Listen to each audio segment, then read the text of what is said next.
Bismillahirrahmanirrahim. Assalamualaikum warahmatullahi wabarakatuh.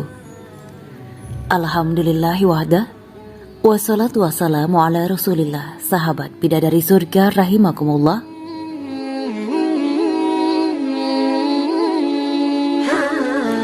Tiga nabi palsu yang ada di saat Nabi Muhammad SAW masih hidup.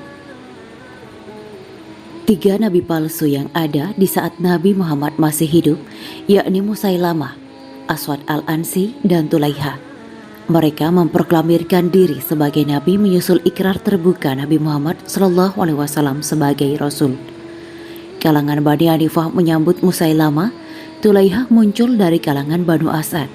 Sedangkan penduduk Yaman mengenal nama Aswad al-Ansi yang bergelar Zulkhimar, orang yang berkuduk.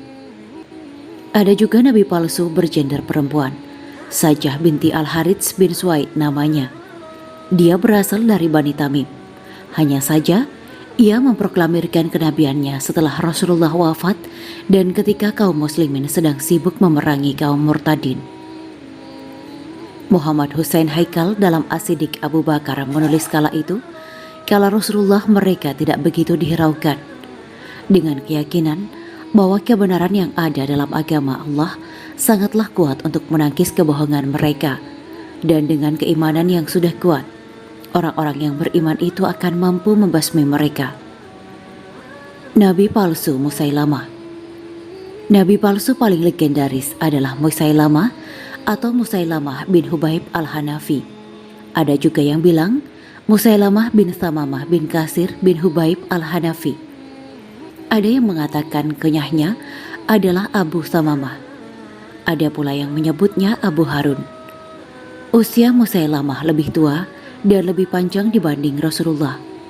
Ada yang menyebutnya ia terbunuh dalam perang Yamamah pada usia 150 tahun. Ia adalah seorang tokoh agama di Yamamah dan telah memiliki pengikut sebelum wahyu kerasulan datang kepada Nabi Muhammad SAW. Sebelum mengaku sebagai nabi, Musailamah sering menyusuri jalan-jalan, masuk ke pasar-pasar yang ramai oleh masyarakat Arab maupun non-Arab, berjumpa dengan orang-orang berbagai macam profesi di sana. Pasar yang ia kunjungi, semisal pasar di wilayah Al-Anbar dan Hira. Musailamah berkepribadian kuat atau strong personality, pandai bicara, memiliki pengaruh di tengah Bani Hanifah dan kabilah-kabilah tetangga. Tutur katanya lembut, pandai menarik simpati bagi laki-laki maupun wanita. Ia menyebut dirinya Rahman al-Yamamah. Musailamah adalah laki-laki bersosok kecil, kerdil, tampangnya tidak menarik. Selain tutur katanya yang manis, tidak banyak tertarik pada perempuan atau pada kecantikannya. Oleh karena itu, salah satu ketentuan yang diterapkan pada kaumnya adalah barang siapa mempunyai anak laki-laki, tak boleh ia mendekati istrinya, kecuali jika anak itu mati. Kalau anaknya meninggal, ia boleh mencampuri istrinya untuk memperoleh anak lagi. Maka barang siapa sudah mempunyai anak laki-laki, semua perempuan diharamkan buat dia. Musailamah dan pengikut-pengikutnya di Yamamah tak mau mengakui Muhammad sebagai Rasulullah atas mereka. Sebagaimana Quraisy, mereka berpendapat juga berhak punya nabi dan rasul sendiri. Jumlah prajurit-prajurit pemberani di kalangan mereka lebih banyak daripada di kalangan Quraisy. Di samping itu, kelompok mereka merupakan satu kesatuan, tak ada perselisihan dan persaingan yang akan membuat mereka menjadi lemah. Nabi palsu Aswad al-Ansi. Mereka yang mendakwakan diri nabi itu menyadari posisi mereka terhadap Rasulullah SAW, kecuali Aswad al-Ansi. Di antara mereka tidak ada yang memberontak. Dalam buku tarikhnya, Al-Yaqubi menuturkan, Aswad bin Inza al-Ansi sudah mendakwakan diri sejak dirinya menjadi nabi sejak masa Rasulullah.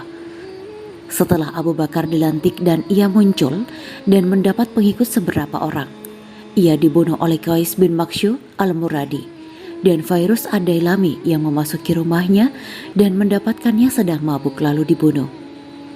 Mengutip salah satu sumber At-Tabari mengatakan, perang pembangkangan pertama setelah Nabi SAW wafat ialah perang yang dilancarkan oleh Ansi, dan perang Ansi dan perang Ansi itu terjadi di Yaman. Aswad al-Ansi adalah seorang dukun yang tinggal di Yaman bagian selatan, seorang tukang sihir yang dapat membuat bermacam-macam muslihat dan mempengaruhi penduduk dengan kata-katanya. Ia mendakwakan diri Nabi dan juga menamakan dirinya Rahman, sama halnya dengan Musailimah yang menamakan dirinya Rahman Yamamah. Menurut Lisanul A'rab, kata Rahman mengandung beberapa arti dan nama Allah tak dapat disifatkan pada yang lain seperti Rahim. Lisanul Arab juga menyebutkan bahwa kata Rahman ini berasal dari kata bahasa Ibrani dan Rahim dari bahasa Arab. Beberapa orientalis menyebutkan bahwa sebelum Islam kata Rahman ini nama dewa di semenanjung Arab bagian selatan dan terdapat dalam naskah-naskah mereka, tetapi di Hijaz sendiri tidak dikenal. Aswad mengaku memelihara setan yang dapat mengalahkan segala macam dan juga dapat mengalahkan segala rencana musuh. Ia tinggal di dalam sebuah gua Haban di Majis. Orang-orang awam dalam jumlah besar banyak yang datang kepadanya karena tertarik pada kata-katanya dan terpesona oleh apa yang katanya adalah perkataan setannya. Nabi palsu Tulaiha. Tulaiha bin Khuwailid al-Asadi adalah orang ketiga yang mengaku sebagai nabi. Awalnya, ia memeluk Islam pada tahun 9 Hijriah. Namun di akhir hayat Nabi, ia murtad dan mengaku sebagai seorang nabi. Ia menentang kekhalifahan Abu Bakar As-Siddiq.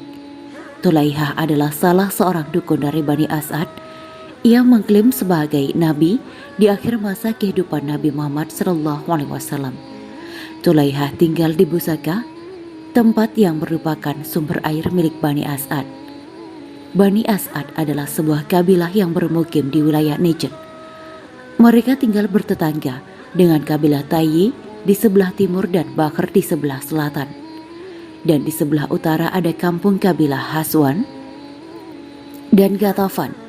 Dan di sebelah barat ada kabilah Abdul Qais dan Tamim. Suku-suku ini memiliki sejarah perjanjian damai sekaligus juga pertikaian. Perubahan keadaan damai dan perang sesuai dengan kondisi mereka dan perkembangan daerah di sekitar mereka. Di kalangan Banu As'ad banyak orang yang menyambut Tulaiha yang mendakwakan diri Nabi dan mendapat dukungan ketika ia meramalkan adanya tempat mata air tatkala golongannya sedang dalam perjalanan hampir mati kehausan.